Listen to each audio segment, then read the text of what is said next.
Peter, it's experts saying we'll be flat out building what Labor's talking about anyway, and that was before this announcement saying uni should build more as well. So it's not actually my view I'm putting, it's people in this industry saying we're already flat chat.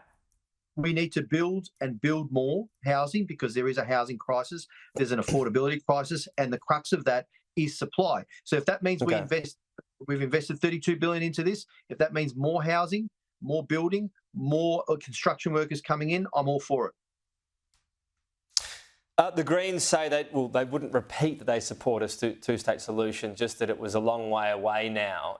Is that becoming a fair enough response? I mean, does anyone think there's any progress at all on the horizon for a two-state solution? Well, I'm a bit flummoxed by this, Tom, because a two-state solution is really the only way that you're going to achieve an end to the sort of endless cycle of violence and war in that region and achieve a lasting peace. It's been long-standing bipartisan policy for decades, and frankly, I'm not trying to understand here. If it's not a two-state solution, what is Adam Bandt advocating for? What is he and his party advocating for? What exactly is it they stand for? I think that's a really important question because, I'm concerned. I'm actually concerned, Tom, about social cohesion in this country. Political leaders, members of Parliament have a responsibility as public figures. What we say and what we do actually matters.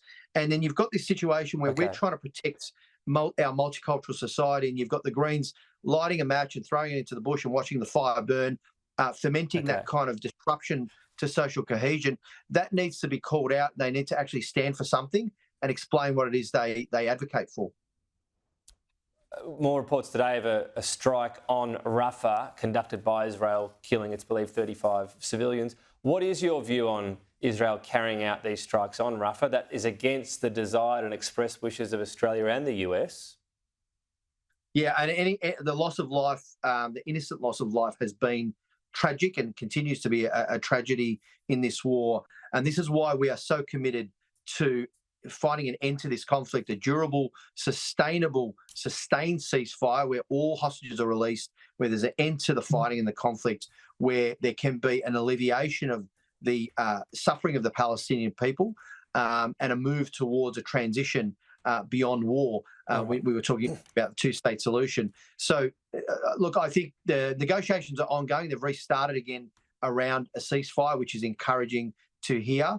And as you might have mentioned, I think you mentioned the ICJ ruling, and we've said very clearly as a government, it's important for Israel to abide by all of the statements around making sure there's humanitarian relief, access to humanitarian relief that came out of that judgment as well. Peter Khalil, appreciate your time. Thank you. Thanks, Tom.